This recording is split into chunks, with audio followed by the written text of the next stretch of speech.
Hello and welcome to this very special edition of Uncorked with Funny Wine Girl. You might have listened, or maybe you haven't, to last month, January's Ask the Expert. And if you haven't, let me tell you what it's all about. So, I am celebrating this year 5 years of the podcast, Uncorked with Funny Wine Girl. Super excited about all the wonderful women that I've had on here weekly. And I'm trying to do some extra stuff, extra content to put out there in celebration and opportunities for you listeners and for the wonderful women that I know. So in January, we had the first, what I'm calling Ask the Expert. It was Emily Hickox of Budget Through Life. She answered questions like, how do I save for retirement when I'm self-employed? How do you manage a relationship when you have different spending styles? Those sorts of questions. And that episode has been released. It was a live recording where people could have hopped on with us. And I had a few folks on and I recorded it. And of course, that has been released as an episode, excuse me. And so now tonight, this is the second installment or edition of Ask the Expert. And I'm joined by my friend, romance author Tina Gallagher. And before we get started with questions, and of course, this is being released as an episode also, but these are opportunities for you listeners to join us live on Zoom so that you can actually ask your questions in real time or submit them in advance and I can ask them of the guest. So keep that in mind for the future. Right now, I'll be honest and say I don't know who is going to be next. Initially I thought I'd do it a few times a year. Then I thought, no, I'll try to do it every month. So I will try to do it as frequently as I can. I will tell you in April, it's going to be a very special event, but that's going to be in person here in Scranton. I can't reveal all the details yet because I guess we'll call it collaborating organization or partner, they're really going to take the lead on marketing this. And I'm just kind of waiting on their final preparation with their marketing team. But I will tell you April 13th, it's a Monday. It'll be 5:30 to 7:30 in Scranton. It will be a screening of a very important documentary, very important as in the content, the message. It is April is Sexual Assault Awareness Month. So it's Loud Enough Surviving Justice. It's one woman's story of being assaulted, but the most important part is how she fights back and is empowered through it all. So that's going to happen April 13th. You're going to get to watch the screening or see the film and talk with the director afterwards and the representative Sabrina Hannon, who will be there from WRC, which is a wonderful nonprofit organization here serving Scranton and a couple counties near us, Lackawanna County. I won't name all the counties because I'll mess it up. I'm not really sure, but they offer great resources for people who need them, who are in situations where they've been assaulted or they need support. They need to get out of a bad situation. And WRC offers that. They also offer a great program, which I won't get too far off into it because I don't know that much about it, but I look forward to learning about it, where they actually go out into schools and talk to young people about relationships, how to be respectful in relationships. And I think that is so important. But let's stick to what's at hand right now. My friend Tina Gallagher, who is a romance author. So tonight we're going to be answering questions that have been submitted by people about, I said you can make it about writing, about, what's it like to publish a book. We'll get to all of those questions. But first, I want Tina to have an opportunity to remind listeners about herself, because we did speak a few weeks back. Maybe a month or so ago, we talked about AI and how that's being used by writers. And she shared a little bit of spilled a little tea about all of the stuff going on out there in the writing world of people pointing fingers about AI. But that you'll have to listen to that conversation. That was a great conversation. So welcome, Tina Gallagher. Thank you. Thank you so much for having me. Absolutely. That was, AI. It was funny. I was thinking, well, I hope people ask questions that are not exactly AI related, because I feel like we did a good job of covering that before, Covering the but AI. it is a hot topic. I It mean, is. it comes Yeah, up quite a bit. In it fact, does. I would love to talk to, and this, I don't want to get us off topic, but like, I would love to talk to like a counselor or a therapist or a psychiatrist about all the stuff I'm reading about people who have like AI relationships, because I'm seeing Yeah. that out there and I'm like, I don't, and I mean, I'm not trying to judge, but like, I don't get that. I really just don't understand that. It's weird if you start talking to it. I know there's like AI counseling now. There's like Mm, where you could just talk to it back and forth. And I mean, as we talked about in that last episode I was on with you, you know, I've talked through like plot issues, or I've talked through marketing, issues. And like I do that a lot in the car because I could do the talk back and forth to it. And it's like talking to a person. It's a little freaky, but Yeah. yeah. So I imagine that, if you're kind of like sitting in your own little bubble and you don't have a good social support system, I could see, maybe people get hooked on it. Plus, let's face it, it's probably telling you what you want to hear half the time, depending on how you phrase the question. Yeah. Can you imagine if it wasn't? And now you're in this like negative relationship with Yeah, AI. You're like, oh, well, he's not real, but I guess I yeah, could leave him, but I'd have to like delete the yeah, app and like yeah. all this I have to stuff. delete the app and start over again. Yeah, I yeah. know we talked about like I'm using it a little bit, like for me, stuff that I don't like doing, like writing proposals or like Hmm. maybe trying to write something in a better way instead of saying to someone, okay, you need to pay me for my services. Yeah, And not like I'm not saying that in a seedy way, but when yeah, folks or organizations are looking for like, hey, could you come and talk for free? Because I've gotten a lot of that. I'm like, yeah, I want the right way to finesse it and stuff, things like that. But it always cracks me up when I do ask it for help. This is just the non-paid version of ChatGPT. How like person like it tries to be, because I'll be like, it'll say, do you want me to do blah blah blah, and I'm like, yeah, no yeah, thanks, this is enough. yeah, And it'll be like, today's, I think I was asking for, I forget what I was asking for, and I said no thanks, I'm good with this. And it was like, well, absolutely, and remember, I'm always here for you if you need yeah, anything. I'm like, oh Jesus, this is a little weird. yeah, yeah, A little strange. yeah. But why don't we? I mean, we did cover that a lot in the other episode. I have some great questions. I know you received some from your Hmm. readers because you put this out in your email and you have a great email. Talk a little bit just before we get started, if you want to give, in case folks who didn't listen when you've been on before, a little synopsis of where you're at now with your career with books and maybe anything that's coming up that you would want to give a shout out to. Um, in my career with my career with books, I in should my say as a career, writer, I said that was your I know career I with was just like books. in my career with. It didn't sound weird when you said it, but it sounded really weird when I said it. But anyway, currently I in January I released a book. I have a new series out. I finished my Peaches and Pole series. The last book of that series came out in August or September.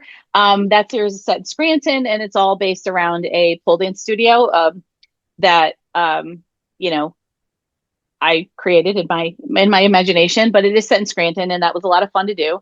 And my very first series that I published independently was a baseball series about a fictitious team based in Myrtle Beach called the Carolina Waves. And now I'm going back to baseball, but it's in small town Pennsylvania, and they're called the Waypoint Loggerheads.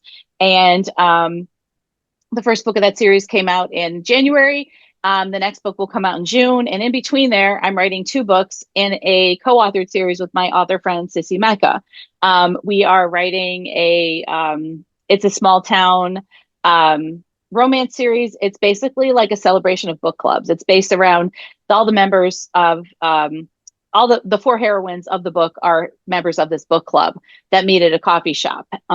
So I'm having a lot of fun writing that. So I'll be finishing that up in the next couple of weeks, and that will be coming out April 28th. The first book comes out, and then they drop every 2 weeks after that.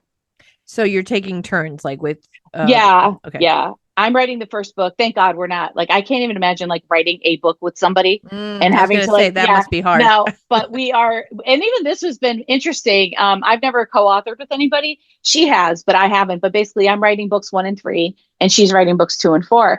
But when we both sat down to write, like we had the basic idea, the whole general idea, we had the name of the building, the name of the town.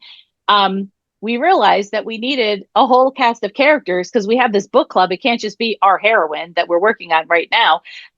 So we had to sit down. We made a Google Doc and kind of one thing that we decided to do, which has been fun, and it actually answers one of the questions that somebody asked me. We need this book club, so we need about 12 people in a book club, and 4 of those people are going to be our heroines. So we need like eight or 9 or 10 other people.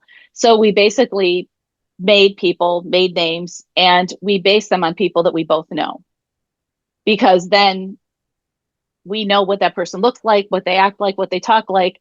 And there's no question of like her picturing something and me picturing something, or me making it just this character and then her having all these questions about it. Because the book club, obviously the hero and heroine are the main story, but the book club is a big part of it because that's what we really wanted. We wanted the community aspect of it to shine bright. So it's been interesting, but it's been fun too. That's cool. So what was the question that was The, asked? the question was, with my chicken scratch, have you ever based a character on a real person that Oh, you okay. know? And I know we've talked about Yeah, this before because yeah. you've joked, hey, be careful, could end up in my book because you're Anything could end up basing in it the on book. every, yeah, yeah. Yeah, Judy asked that question, so I figured I'd say who asked it. So I mentioned the Brewhouse book members, and then my pull series. Um, Actually, the pull series is led into by the last book in my Carolina Wave series. The heroine of that book, it's called Foul Pull. She owns the pole dance studio, and she's based on my friend Anjanette, who owns the pole studio that I went going to in Scranton, and she has a lot of Anjanette's quirks and the things that she says. The love story has nothing to do with Anjanette's real life, but there's a lot of the quirks. She's a Buffy fan, and she's like a little like dramatic. Anjanette was a drama major or a theater major in college, so she's tends to be like dramatic in the way she says things. And Anjanette in my book is the same way. And then the first book in my Pole series, which is called Thick Girls Pole, it's a friend to lovers romance, and that is based on my friend Megan, who I do from the pole world as well. And again, nothing is sacred. Anything that you say can and be used in a book. Those books, especially the pole series books specifically, are riddled with things that they've said, like quotes that they've made, things that they've said in real life, like little terms they use. So yes, I have based them on real people, and I steal things from people all the time that they say. Okay, we're gonna get to the people's questions. I don't want to turn Yeah, this into yeah. me asking questions, but two things I wanted to ask you. Did you see? So today I had to share it to promote tonight's Ask the Expert. Did you? And I'm sure you might have even seen it on your own. Mateo Lane and Nick Smith learning how to work around a I pole. did see that. I did see that. Okay, Yeah, because I'm I like, actually oh, saw Tina that. must have seen this. This is I funny. went.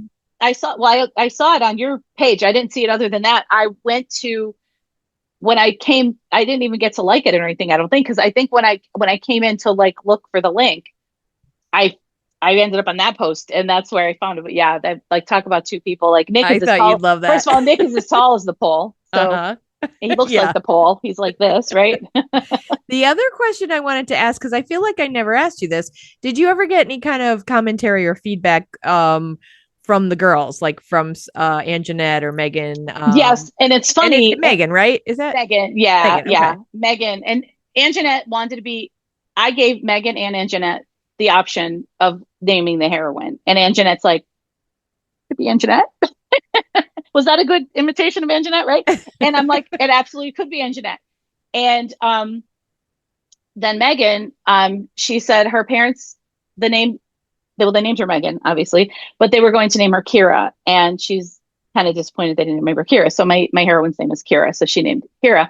And it's really funny because um, when the book, I gave both Anjanette and Megan, I gave them little gift baskets with the book and some other stuff in it, and Megan's like mom read the book. I think it was her mom or her aunt or somebody, and they read the book and they're like, "Oh my God, like this is like Megan, this is you. Holy crap." And then I made her grandmother in the book. I've never met Meg. I only met Megan's grandmother once in passing, but she's like a piece of work. Like she's a real hoot.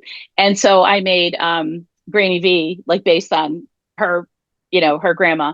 And there's a part in the book where everybody's done these ancestry.com tests, and they're coming out at, how do you say, Ashkenazi Jew or Ashkenazi Jew? Oh, ask That ask Ashkenazi Jew, like yeah. people are like, well, Megan's grandma came out, came back. She had like 3% Ashkenazi Jew or something like that. And then she was like using Yiddish words. So of course I had to use that in my character. So yes, I mean, Megan loved the book. Anjanette loved her book. And then Megan's family was like, oh my God, like I could hear you in my head. Like I hear you speaking when I'm reading this dialogue. And she's like, yep. So Oh, she was, that's awesome. yeah, yeah, yeah.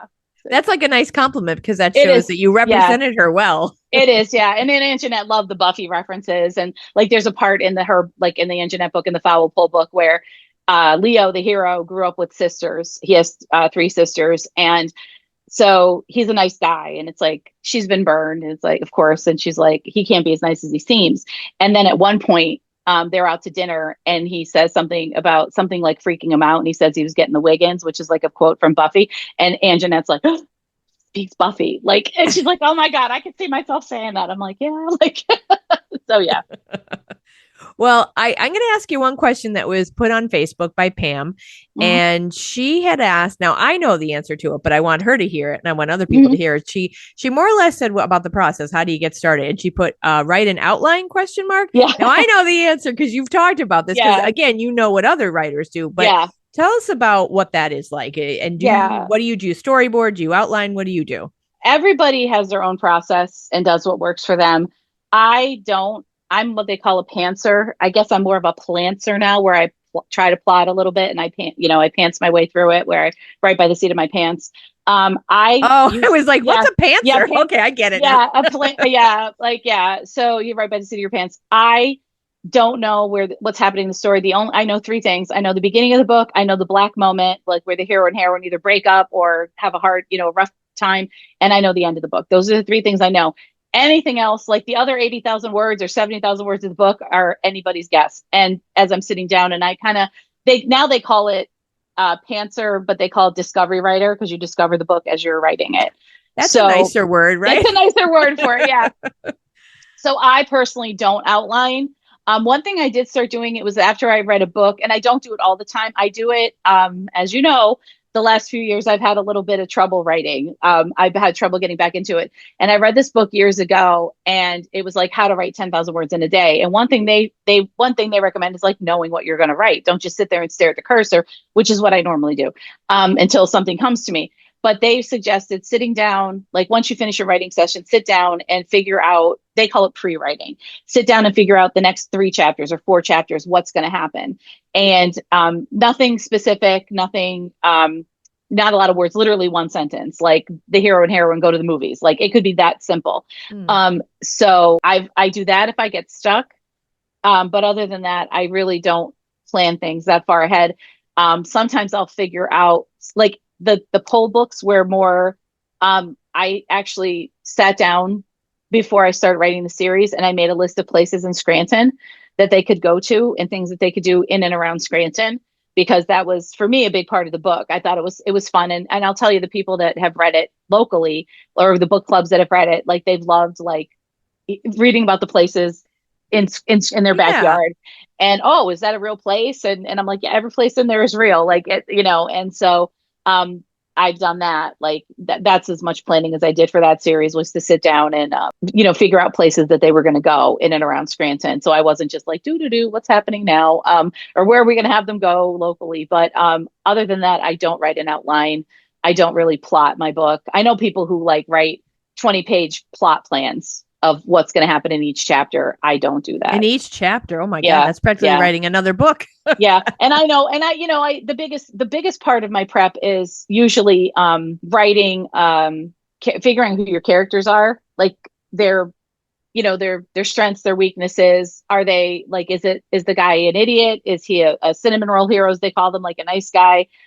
What if they've been like, if they have some sort of like wound from the past, like that, were they married, or did their wife die, or did they break up with them, or something like that? You kind of figuring out the characters.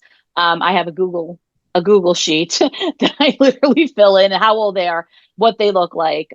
Sometimes I'll look up, but not always. Sometimes I'll look up pictures, like celebrity pictures or pictures of people that maybe I'm going to base them on. We all know, Jack Wasted Handsome was based on Ryan Reynolds. And Yes. he's a big one. My characters for this book I'm writing, the hero was based on Gabriel Mock. He was in Suits. He was in Suits. Oh, He was. I never watched it, but I heard Yeah, people. I know many people who Harvey. did and He was liked Harvey. it. Yeah. He was Harvey in Suits. He was also in the movie Because I Said So, with Diane Keaton and Mandy Moore. Oh, okay. He played one of the guys she was dating, like the musician guy. So anyway, the hero is based on Gabriel Mock, and the heroine is based on Zooey Deschanel. And it's really funny because how I ended up basing her on Zooey Deschanel is just so random, because Sissy and I were planning this series and talking about the book. The first book is about a new girl in town. She's just been in the town like 3 years. It's a small town, and they invite her to join this book club. And she's now been doing this for 2 or 3 months, and she's getting to know these people. And we kept calling her New Girl. So I started referring to her as Jess, like the show New Girl, who Zoe Deschanel plays. So then as I was going to create the characters, that's the only vision that I had in my head. So now her name is Jess, and her physical appearance is Zoe Deschanel. So there you go. There you go. Yeah. But that's as much planning as I go. That was a very long explanation, but No, that's okay. I don't outline what happens in the book, but I have to do the pre-work of figuring out the characters, figuring out if it's a small town, figuring out the town, figuring out the people in the town. That takes me longer, but I don't outline what is specifically going to happen in the book. Okay. Okay. And I mean, this wasn't a question, but I'm going to ask it just because I think it's funny. And we talked a little bit before. I'm sure just like that, like as far as the planning, it's different for a lot of writers have their own way of doing it. And I'm sure a lot of them have their preference of how they write, like what time of day, where they do it. And I know from knowing you that you, like you said, you don't like to write at your desk. You do kind of like admin work and business, and you like to be more in a comfy chair. And your beautiful dog, Thea, who is an Irish setter golden mix, likes that chair. And there she is. So do you have to, there she is. Go to YouTube and check this. Oh, she was in doggy daycare, so she's not her feisty self. Yeah, she's tired. She's tired. She's at doggy daycare all day. That's Thea. But do you guys like fight over who gets the chair, or are you literally trying to write with her on your lap? Sometimes I try to write with her on my lap. It depends on, because she will climb up on the chair with me, and she is, as you saw, a big dog. She's 110 pounds. So I kind of squeeze in and like type like that. It depends. But most of the time I'll sit on my couch, and it's like at the recliner. So she'll sit either on the couch with me or on the other couch and on her couch, and she'll spread out. It just depends on what she's feeling like. Sometimes she lays next to me and she slaps me to pet her, and I'm slapping her between writing words, or slapping or petting her in between writing words. So yeah. And didn't she inspire, now it's been a while, didn't she inspire a character as well? She inspired the dog in my book, Hook, Line, and Summer. That's right. Okay. And she is Thea. She's a golden Irish named Thea. And my last dog was named Murphy, and he was an Irish setter, German Shepherd mix. He looked like a black Irish setter. And in the book I'm writing currently, the hero has a dog that's based on Murphy. So that's and more characters. Yeah, more characters based on people I know, dogs I know. Well, I'm going to ask a question from, my number one fan, Oliver, Ollie. He didn't join us tonight, but he did reach out earlier with a few questions. So, and of course, he's self-deprecating in his question here. He's like, as a writer that shares nothing due to fear of criticism, he asks, is that a normal feeling? And then what did Tina do to overcome that, if she ever felt that way? It is a very normal feeling. And it's so funny because I know so many writers, like from years ago when I was in the Pocono Lehigh romance writers, there were so many people in the group that they wrote books, and that was back in the day when, you had to mail in your queries, and before people were taking email queries and stuff, and they just wouldn't send them because they were afraid of rejection. For me, I would just, I mean, me, I'm just pretty much like, if I want something to happen, I try the best way that I can to make it happen. And the only way it's going to happen is if I put it out there. But I will tell you that I literally I don't want to say I have a panic attack. I don't have panic attacks, really, thank God. But I cringe every time I send a book out to my ARC readers, or like hit publish on a book. Like I like, oh, like it's almost like, oh God, here I'm sending it. Like, they're going to like it, or they're going to, not like it. What's going to happen with it? So, it's 20 odd books in. It's still a thing like that I cringe about, like that I worry about, like, are they going to like it? Are they not going to like it? And as far as getting over it, I mean, one thing that I did that helped me was when I was in that writers group was, we used to stay after the meetings and read our stuff out loud, or we would swap stuff with each other to like get critique on. So it would probably be helpful to find somebody who writes like what Oliver writes, and find a group, even if it's Facebook, I would be, somebody that somebody that would somebody that you trust to read it and give you some feedback on it, and then maybe you could kind of baby step your way into doing it.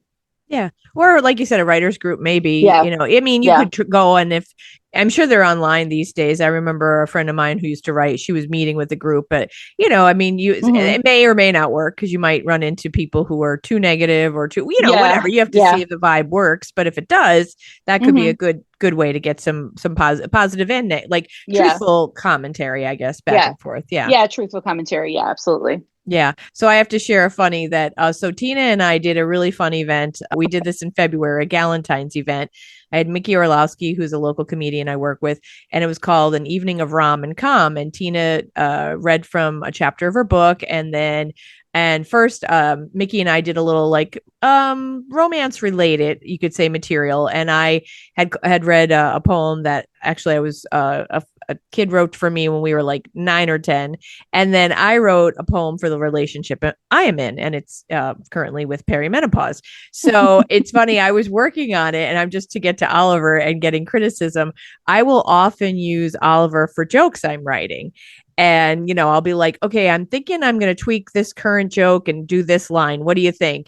And he'll like, honestly, not that I think I'm hilarious, but usually he's like, oh, I love it. Or like, he'll be like, maybe, but it's, okay. And then I'll like maybe try harder and come back with another one. Like, yeah, I like that better. So when I was starting the poem, I was only half finished with it and I sent it to him and he's like, I love this. And it's like, you damned if you do, damned if you don't with me anyway. Cause I wrote back, oh, sure, that was too easy. Right. So then I finish it and send it to him and he's like, I liked it or whatever. And I'm like, that's it. And then he comes back. That's it. He's like, no, I really liked it. But then he went through and he's like, I thought you wanted more critique. So then he's like, well, this word's okay, but it doesn't Oh, really seem to fit her vibe. But truthfully, then I told him, I said, you know what? Those two lines I didn't love. I was accepting them, but I didn't love them. yeah. And it was literally when we were at the museum and I looked at it. I mean, and it was rhymey and cheesy, but it did the job. It did the purpose. And Hmm. while I was standing there, I'm like, you know what? He's right. And I rewrote it and I sent it to him right before the show, like maybe 20 minutes before the show. And he's like, I love this update or Yeah. whatever. So, but he was like, you know what? I can't win. I told you I loved it in the beginning. You're like, oh, you're too easy of an audience. And then I was critiquing, and then you were like, oh, you're too critical. You're like, I don't like your feedback. It's funny because after you did that, and I had to follow that up and go and read what I wrote, and I was like, ugh. And it was in my head to like quote Mr. Deeds and be like, oh, I have to be up here after the rhyme master, Janine Luby. Did you ever see the Mr. Deeds movie? And No. I'm like, nobody would know what I was talking about. Like, I'm like, they'd probably like, maybe they would think I made the lineup when Adam Sandler's the one who wrote it. But Yeah. he was like whatever. It's just the ride master. And like, I was laughing at it was in my head to say it. I'm like, yeah, I'm not going to say that because nobody's going to know what I'm talking about. There's No one's gonna get it. nothing worse than telling a joke and nobody's know what you're talking about. Yeah, that's hard. And then you're gonna explain, and you're like, And then you got to okay. explain it. As I used to say to Anthony, if you've got to explain a joke, it's not funny. Oh yeah, I remember you saying that to Anthony a few times. Quite a few times. Yeah. All Yeah. right, I'm going to ask you, Oliver. So I guess here, when I read this, I thought he had a whole bunch, but really, those two were kind of related. And here's Mm-hmm. another one. He says, also, they say write what you know, but Mm-hmm. what do you think is the ratio of writing that what you know versus pure imagination? I mean, I think, I think they say write what you know. I think that's more like it's good advice, especially when you're first starting out, because it's easy. If you write what you know, you're not struggling with that part of it. And then you can bring your imagination into it and all the imaginary parts of the story into it. But like, and I was funny that I say that because I wrote baseball series and wrote a pole dance series, which are both two things that I know. But like now you could like, Google anything or chat GPT it or, whatever we're calling that chat GPT. I don't even know, like AI it. But I don't think, I mean, I think it's writing what you know would be I think it's like a small part. I don't know I can't give it a percentage, but I would think it would be a small part because I don't think it's necessary. I think it's helpful, especially when you're first starting out, because again, it takes one thing off your plate that you don't have to really figure out because you know it. And that's a question people ask me all the time because hockey romance is so hot. Like for years, that hockey romance has been hot, but now with heated rivalry, it's even hotter. Mm. And people say to me, like, why don't you write hockey romance? Why do you write baseball? And it's like, well, I don't know hockey. That's my first answer. I don't know hockey. But like baseball just comes so naturally to me. I know how to say it. Like I would have to do a whole shit ton of research on hockey. And then get somebody to read it who knows hockey that makes sure that I'm getting all my references right and everything else. So I think I think it just makes it easier, but I don't think it has to be a certain percentage. And I think you can veer out of that lane, you know. Yeah. Yeah. And I think to your point about like write what you know because you're comfortable or whatever, but like having the skills of writing and knowing probably the process and the format, you could Mm-hmm. like you said, and nowadays you could Google, you could interview Mm-hmm. people, you can get to know Yeah. things. And but that's an interesting point about the heated rivalry because I know a lot of people are talking about that now, but it's like it's hot now, but let's say by the time you get a book out, maybe it's not going to be as hot. You know what I mean? Like Well, that's the trend of the moment, right? well, it's the thing though. Hockey romance has been hot. It's got to be 5 years now. It's Oh, been okay. hot for a while. Of all the sports romance, hockey is the hot one, and it's been the hot one. Why? I don't know. Like, I mean, I mean, of all the sports, why? I'm not really sure. But it's been that way, and I think probably second is baseball. I mean, you don't see. There's some football romances out there. There was basketball at one point, like, but you don't see a whole lot of them. Not that they're marketed as that anyway. Like Mm. maybe the hero. One of my favorite authors that I've been reading since the 90s is Susan Elizabeth Phillips. And she's like an OG author. And she has a football series called the Chicago Stars. And Mm. that, like, she just actually released a book in that series. And the series started back in the 90s. And, Oh, wow. but, she's also trad published. So the books come out like once every 2 years or something. So it's whatever. But, so there are hockey romances, or I'm sorry, football, like other sports, but you might not specifically. Now she's a big author, so she would market them as just her football series. But like you could just market it as a contemporary romance or small town romance or whatever other tropes that it has in it.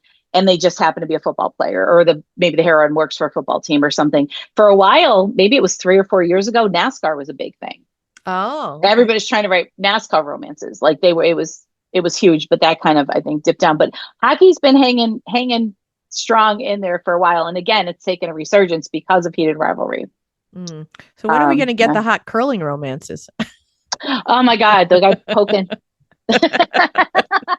I was That's what I would love to see. of Something all the totally insane like curling uh, romance. oh my God, of all the it's just so funny. Of all the things I thought I'd see on the Olympics, it wouldn't be like a fight breaking out in a curling between Sweden and Canada. That was the one TikTok video I saw. The person was like the two of the most peaceful countries are like if it was the United States person, nobody'd even question it. But like Canada's usually so chill and Sweden's pretty chill, and there they are like fighting over the guy poking You the thing.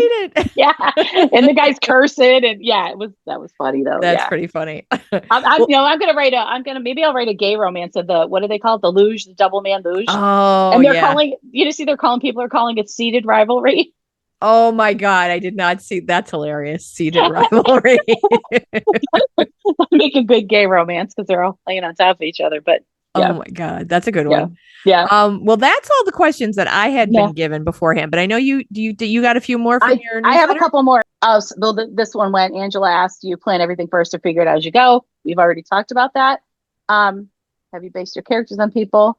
Oh, what does a normal writing day look like for you? Shay asked me that. Now you know this. You know that my writing day is bizarre. I am a night person personally. I'm a night person, and I don't start like I haven't. I wrote a little earlier while Thea was at daycare, but um, just because I'm really working on a book and I want to finish it before I go away next week. But I don't normally start writing until about 10 o'clock at night. I'm a night person. I usually write from 10 to 3 or 4 in the morning, and then I go to bed. So that's what a normal writing day looks like for me. I will do admin stuff during the day. I do my newsletter. Like I sent my newsletter out today. That's something I worked on this morning. Um, I do like ads and promos and that kind of thing and planning. But I usually sit down and actually put words on the page probably about 10 or 11 o'clock at night. So Yeah. that's like a typical writing day for me. And do you ever now I know you used to, and I think you've got so much going on now with signings and different like masterminds and conferences, but Mm, you used to take little retreats where you'd go yeah. away with other authors. And so Hmm. there are times when you could say, okay, I'm going to write today and I'm just going to focus however many hours in the Hmm. daytime, but that's just not your typical. It's not my typical, and it's really weird. There is some kind of mental block with me. Like I've tried like because I feel like it's weird that I write till 4 o'clock in the morning. I don't know. I've tried to like make a normal schedule, like where I get up and I do this for a couple hours and then I write, and like maybe I write from 10 to 2 or something like that. And it just never seems to work out. And I am more productive at night. So it's like, why am I going to sit there for 4 hours and get 1,000 words on the page when I could sit there for 4 hours at night and get double that or triple that on the page? So I finally decided to just go with my weirdness, my weird internal clock that I have. The other thing is I think part of the reason I write at night, and this was part of another question somebody asked, I'll go right into it. Before I was writing full time, how did I find time to write? And um, you know, I did it when my kids went to bed. I was never a person that was going to wake up early and do it, but I know authors who get up and write before they go to work. Um, at one point, when I used to be a baker and I worked third shift, and I could take 2 15-minute breaks and a half-hour lunch. So that's a whole hour. And I would get all my stuff done, all my breads and all my cakes and stuff like that. And I would go into the room and I had this little thing, this little, like, it was a keyboard thing. I forget what it was called, Alpha Smart. And it had like a little, it was like a word, little, I'm Like a going to word say like a processor little or word something? processor, but it looked like it was about the size of an iPad, and it had a little keyboard and a little tiny screen. And you could only see like 10 words at a time, like the old word processors. And I would type on that, and then you would upload it to your computer into Word. And I used to do that. So I would like so every night I would take an hour and I would sit there and write.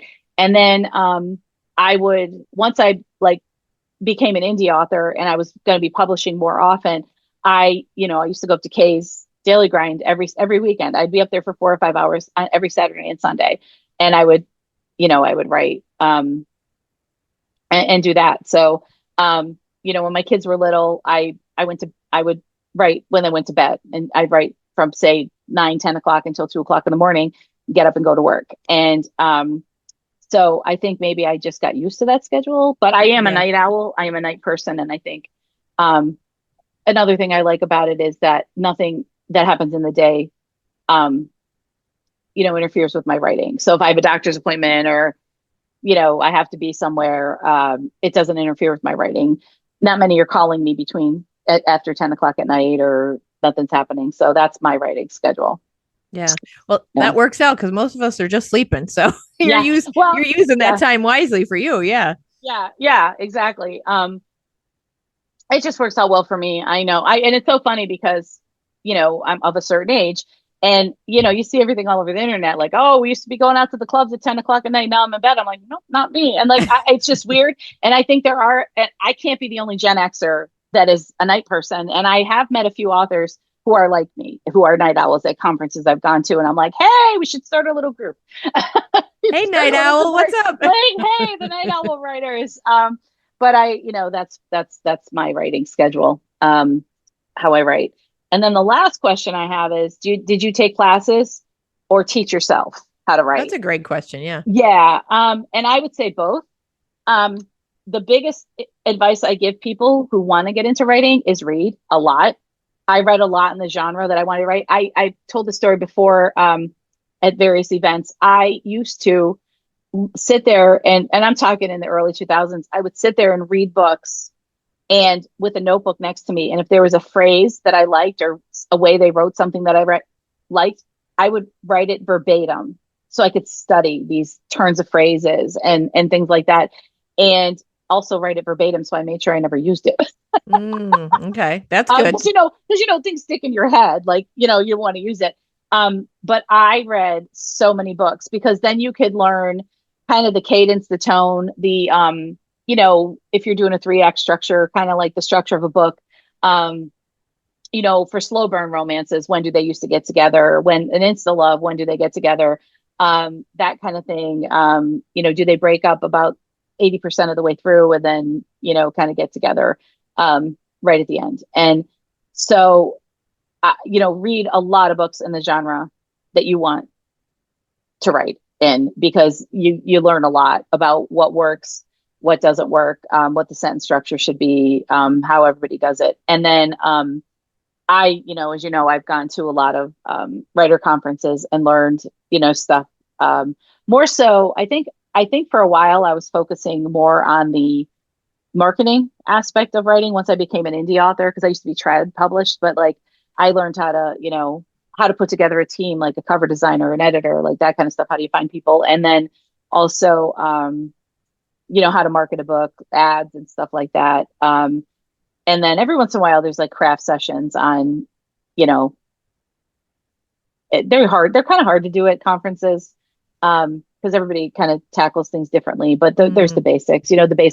The basics show don't tell, and every chapter should have a purpose, and every chapter should help your story move forward, or something along those lines. So I would say I learned how to write both ways. Um, I joined writing groups. I joined writing groups online. I used to go to an in-person writing group once a month. And we had speakers again teaching you how to do this, stuff, and um, how to not be too wordy. And it's really funny because I'm a preliminary reader for Harlequin. And so basically they send me like 10 submissions and I read whatever I need, whatever amount of the book I need to read to decide if it's good enough to send to an editor or if they should reject it. And my one friend calls me the killer of dreams. What a great I nickname. honestly think I give more of a benefit of the doubt, like because most editors will read the first line, and if they don't like it, that's it. I usually read at least 3 chapters because I feel like as a writer, and I try to give good feedback, and they do share the feedback with the authors, like why, but it's really funny because they do get they are some of the imprints of Harlequin are one of the only publishers who takes authors who don't have an agent. And so you have a lot of like newer authors that are sending their stuff in. And, everybody starts out somewhere, but you can pick out a lot of newer authors, like without reading their query letter, because some people put in their query letter, this is my first novel or like whatever or before. You could kind of pick them out because a lot of times there's a lot of the same mistakes that are repeated over and over and over again. Info dump, giving too much backstory, and just like a paragraph like she was driving her car. She bought it when she was 16. She's 36 now. She still has the same car. Like giving all this background information, like, here you go. Right in the first chapter. There's ways to kind of weave that through. And again, like I'm harping on it, but like if you read a lot of books, you'll kind of see the nuance of that, of weaving information in. So you get all the information to the reader, but you're not just kind of vomiting on the page in one big paragraph. So Yeah. And I think that seems like common sense advice. And I don't mean that, but I mean, it's like you want to learn something, you should expose yourself to people who've done it. mm-hmm. Right. Or like Yeah. they used to say when I was running, run with people who run faster than you so that you can get a little bit better, stretch, whatever. So yeah, that makes sense. Read as much as you can so that you can learn from people who are already published. Yeah. Yeah. It's funny. A lot of the author friends that I have now, these are people who have been published for a while. They're not newbies. If they're like, they don't read what they write while they're writing. Like if they're writing contemporary romance, they won't write contemporary romance because they're afraid of like osmosis, that they're going to inadvertently use something that they shouldn't use. Yeah. I've, knock on wood, never had that problem that I've ever found. I never found. No cease and desist letters coming your way. Letters, thank God. But I read all kinds of romance. I think contemporary romance, like rom-coms are my favorite, but I've read romantic suspense. My thing is I don't like anything angsty, like I feel like I've got enough angst in my life and a lot of enough depressing things.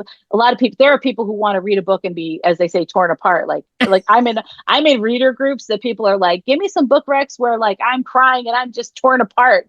But and I'm like, I don't want that. Like that's not your bag. I don't want that, but I like a fun, lighthearted like romances, nothing too angsty. So, but I read a lot of romantic comedies, and I don't write romantic comedies, so I think it's far enough away from what I write that I don't have to worry about it too much. So. Yeah. And that's smart though, too, because I'm sure like they're saying that, maybe it's on your mind and it might come out by accident. You didn't mean to, but it could. Because let's face it, God knows how much stuff gets in our subconscious, Oh, yeah, absolutely. And, you don't know. I mean, you like you said, you just pick something up and something sticks in your head. And, you may think it's original to you and it's not. Yeah. Yeah. That's true. Yeah. So you don't know. But yeah, I would read a lot of books in my genre, especially in the beginning. And then like I always say my writing career has ruined my reading habit because I mean I was like the person that used to read a book every 2 or 3 days. And now like I literally have put it on my goals to read like one book a month. And like one book a month fiction and then one book every quarter that's nonfiction, something like whether it's a craft of writing book or like now I'm reading up on AI, um, more so how I could use it better as an assistant, that kind of thing. So I I read like a lot of stuff on that, but so yeah, that's pretty sad. I went from reading like a book every 3 days to you got to read a book a month. Hey, it's better than me. I don't even know if I read a book a year. I, Yeah. I Well, like my short things. you read my books when you edit them, so That's true. Okay. maybe Well, if those count, yeah, then those yes. count. Yeah, those count. But I Yeah. guess it would count. But Yeah. Why wouldn't they? Right. yeah, why wouldn't they count? Well, the other thing is that it's funny. Like it's hard to read for enjoyment. It's kind of like you know, especially after like studying story structure and all that so much. Like I must like if I said stuff out loud as I'm watching a movie, people would hate me because I could pretty much figure out. It's very, very rare that I'm surprised watching a movie Mm, because you could kind of, oh, nope, that's going to happen. And especially like I did take a class in college that was basically on like film. Like it was like an English class, but it was something about, and they were basically talking about like everything that you see is foreshadowing or something. Nothing on in film, like nothing is shown that isn't going to come up later. Like so, if mm, they're focusing the camera on the table, there's got to be something on the table that is going to come up in a maybe if it's a murder kind of thing, like there's going to be scissors there that she's going to grab and stab somebody or something like that. So that's also some stuff I try to keep in mind for writing, like the writing thing to kind of like drop little crumbs yeah. come Yeah. back that could come back later. So yeah. Huh. I took one writing class that was a I'm gonna say television writing. I only took one, but the one thing that sticks out in my head, I remember that they would I guess it's Greek, is it the Deus Ex Machina? It's like it's supposed to mean machine of the gods. So it's like whatever it is, like I don't know if it was only in sitcoms, but it's basically the thing that resolves everything in the end. Mm, When it's like, oh, there's mayhem. Oh no, like yeah, in the yeah, wacky comedy. Oh no, she took the car out when she shouldn't have. She crashed it, blah blah, and then yeah, it all gets resolved and yeah, it will. But yeah, I think they call that Deus Ex Machina, the machine of the yeah, gods. That's the only thing I remember from that class, but it yeah. was it was it Well, at was a least you fun remember something. class. Yeah, I did. I Yeah. remembered something. Yeah. Well, it's interesting studying, like when you study like, and again, there's only so many, how many stories, there's only so many stories in the universe. Like there's only so many stories you can tell. Yes. It's how you tell the story and you spin it that makes it different. So it's interesting when you break it down even further. Um, you know, break down the story structure even further. It's really interesting to do that, but it does ruin your entertainment. Yeah, the who's entertainment value. Like, who's shut gonna up. take me? Like, oh God, I never saw it coming. Like, you know what I mean? Like, it's like, you know, oh, I did. But yeah, it's really funny. But try to kind of put little breadcrumbs in and like have stuff come out, or I try to have stuff make sense in my books. Like, would this really happen? Like, I don't want to put anything in there that's like bizarre. And in some romantic comedies, there is like some suspension of belief, like that, like especially like rom-coms, like the same thing can happen, like the craziest things can happen to the same person over and over and over again, or Yeah. like it's like, oh God, this poor person, like um what is happening. But that there is some suspension of disbelief, but I try to make my stories as realistic as possible. Would this really happen? Is this how a doctor would talk? Is this what, like my last book, or not my last, 2 books ago, the Thick Girls Fall in Love book, like she broke her ankle doing pole dance and the EMTs came to get her. And it's like I'm Googling, how would an EMT talk? Like what would they say? Like, what's lingo that they would use? Would they, if her bone is like out of place, would they try to put it in place? Would they just put a brace on it? Like what would they do?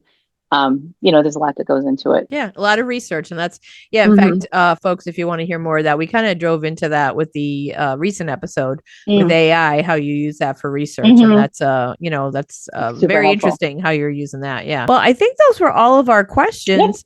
I think so. And I think that was great. I want to thank your I guess audience, your Yeah, fans.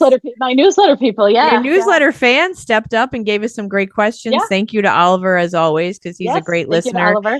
Thanks, Pam, for she posted that on Yep. Facebook.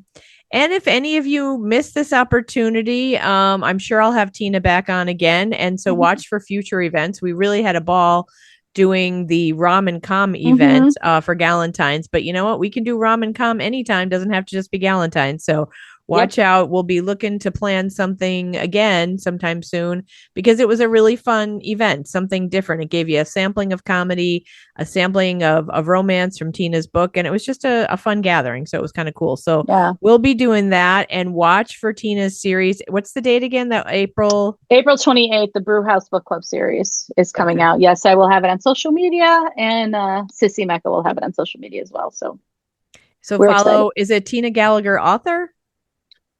My Ask me who did this.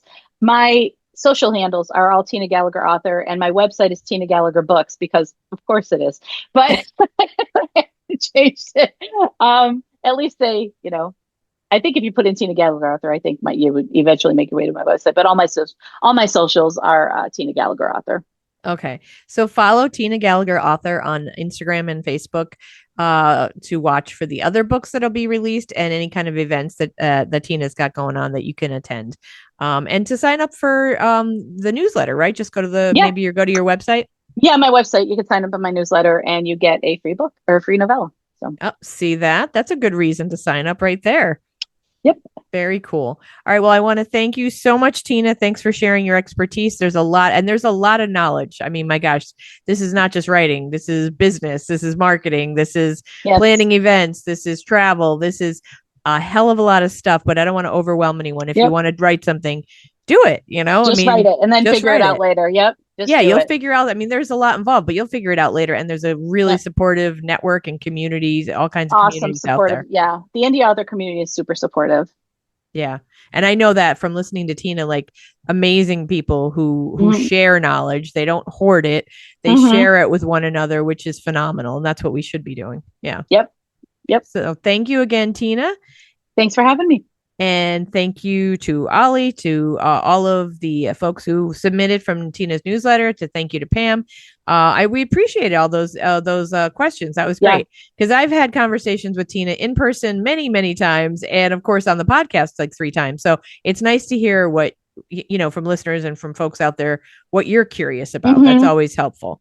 Yeah. So thanks again for listening and keep an eye out. Follow Funny Wine Girl Janine on Facebook and Instagram for the next Ask the Expert. And I am doing these online mostly because I think it's good because you get to reach different people, can hop on Zoom. But the April event, like I said, will be very special. It will be in person in Scranton. I cannot wait to reveal all of the details. But right now, if you are in Scranton or close enough that you don't mind driving to Scranton, mark down Monday, April 13th, like 5:30 start, I believe, to 7:30. Film a documentary and a follow-up conversation, questions with the film's director and with Women's Resource Center. It's a very empowering event, and just to be there, I'm super excited about it, and I'm proud to be able to partner with this organization that I will share soon once we get the marketing go ahead on that. So, as always, if you would like to be a guest on the show, or if you have a friend, of course, I always joke, ask that friend how they'd feel about being on the show first, because they may be like, nah, I'm not really someone who wants to do that. But if you do get their go ahead, we're like, yeah, I guess I would. Feel free to reach out to me, tell me their name, tell me your name. If you want to be on the podcast, if you would like to support conversations like this one, reach out to me because I have very affordable packages for podcast sponsorship. And lastly, I will say, you know what? Folks like me who are and folks like indie authors, performers, small businesses, we all could use your help simply by sharing our posts, sharing the podcast, telling a friend, foe, anyone you know, recommending it, writing a review, all that good stuff. So as I say each week, as I close now, I appreciate you from the bottom of my heart and the bottom of my wine glass.